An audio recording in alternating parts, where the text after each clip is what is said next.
Hey everybody, my name is Tristan Tibby. I'm a psychology PhD student at UCLA, and in this video I'm going to be giving an introduction to questionable research practices, or QRPs as they're commonly known.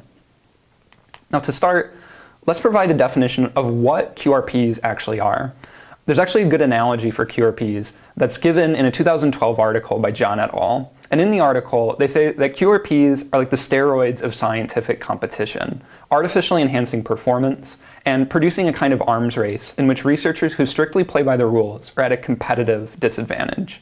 Now this helps relate QRPs to an athletic setting, but let's now get an actual explicit definition of what QRPs are. And we can say that these questionable research practices are any practices that a researcher engages in to artificially or falsely enhance the appeal, impact, or publishability of their research results. So with this definition in hand, let's look at some examples of these questionable research practices. And the first one we'll jump into is commonly known as p-hacking. And to give some context to p-hacking, the term came about when null hypothesis testing was kind of the norm in research. And so in the context of this slide, we'll look at it with having p-values that we're comparing to significance thresholds, but it also applies to other areas of analysis, such as Bayesian statistics. But to provide an example, let's assume that there's a group of researchers that are using a significance threshold of 0.05. Then p-hacking would constitute such actions as the researchers stopping data collection simply after reaching a p-value that's less than 0.05, or maybe analyzing many measures but only reporting those with p-values less than 0.05, or also collecting and analyzing many conditions but only reporting those conditions with p-values less than that threshold. It could also be them using models and adding covariates to those models simply to get a p-value less than 0.05 for their effective interest. And also, it could be them taking their data set and excluding participants simply in an effort to get a p-value less than 0.05. All of these actions constitute p-hacking, but the common theme among all of them is breaching that 0.05 threshold, is getting that significant effect. And so the overall goal of p-hacking is to find publishable results. In this case, these p-values would find support for the effects that they said exist, and that would help motivate publishing of their findings. Now that we've discussed p-hacking, let's move on to another common questionable research practice. And this practice is known as cherry picking. Cherry picking entails exactly what it sounds like it entails, which is a researcher going into either the results of their own study or the prior literature on the topic they're investigating, and only in picking choosing those findings or those references that support their hypotheses. So rather than trying to paint the entire picture of what the researcher is investigating, they just talk about and discuss the things that support the hypotheses that they set out. Now, both cherry picking and p-hacking have a similar approach to ensuring that results support hypotheses, where if we envision the hypotheses as targets, the researchers put up their targets, and then after putting up each of those targets, they do what they need to make sure that the arrows or the results hit a bullseye each time, supporting each hypothesis. This next practice that we're going to discuss, called harking, actually takes a different approach. Rather than putting up the targets and manipulating the arrows, they allow the arrows or the results to land where they may. And then after seeing where the arrows land, they go in and make sure that the targets of the hypotheses are supported by those results.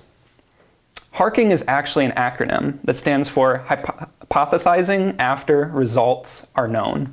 And that practice is exactly what it sounds like.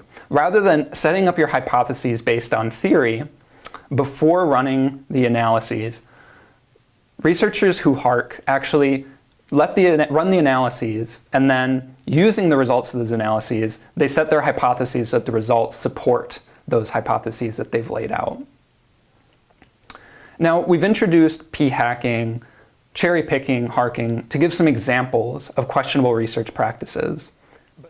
Now that we've given some examples of questionable research practices, let's talk a bit about why these practices are actually harmful. And it turns out it boils down to the fact that these practices paint an incomplete or inaccurate picture of the research that was done and the conclusions that were reached in that research. And they do this in a couple of different ways.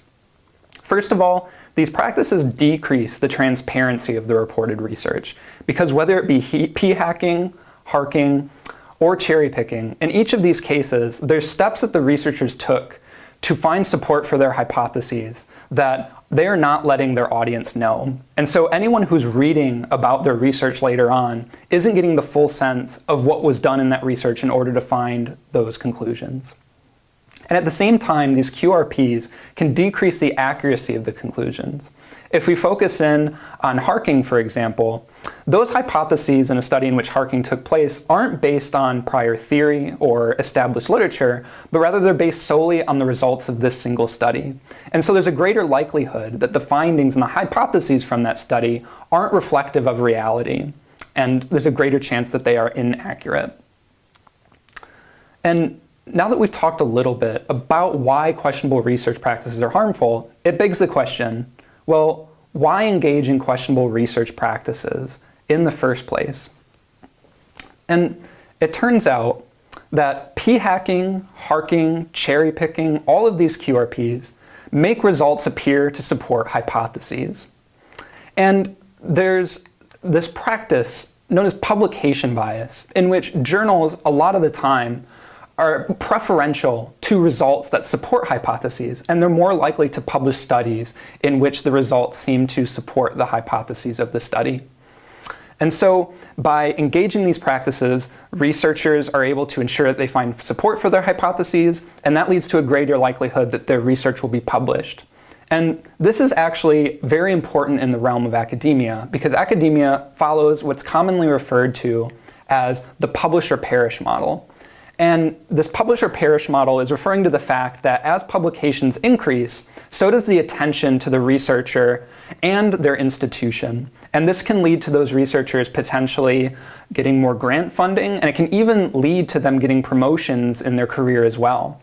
And so their ability to perform well in their career is often directly tied to the amount of publications they can get. And it can push them to do what they need to in order to get those publications. There was a recent study in 2018 that surveyed over 460 graduate students like me and postdoc fellows. And they found that out of those 467 people, nearly 2 out of 3 of them reported that in some way, shape, or form, the manner in which they reported their results was influenced by the feeling of this pressure to publish. And so it's very prevalent, especially among early career researchers like myself that are just starting out our careers. And so in conclusion, to summarize what we touched on throughout today's video, we talked about questionable research practices and how they make research results seem positive at the expense of both accuracy and transparency. We then touched on the fact that researchers engage in these questionable research practices to help ensure that they get their research published. And publishing is so important due to this publish or perish model that's so prevalent in academia, where the ability for a researcher to move up in their career is often highly dependent on their ability to publish their research. And so that concludes our video for today. Thank you.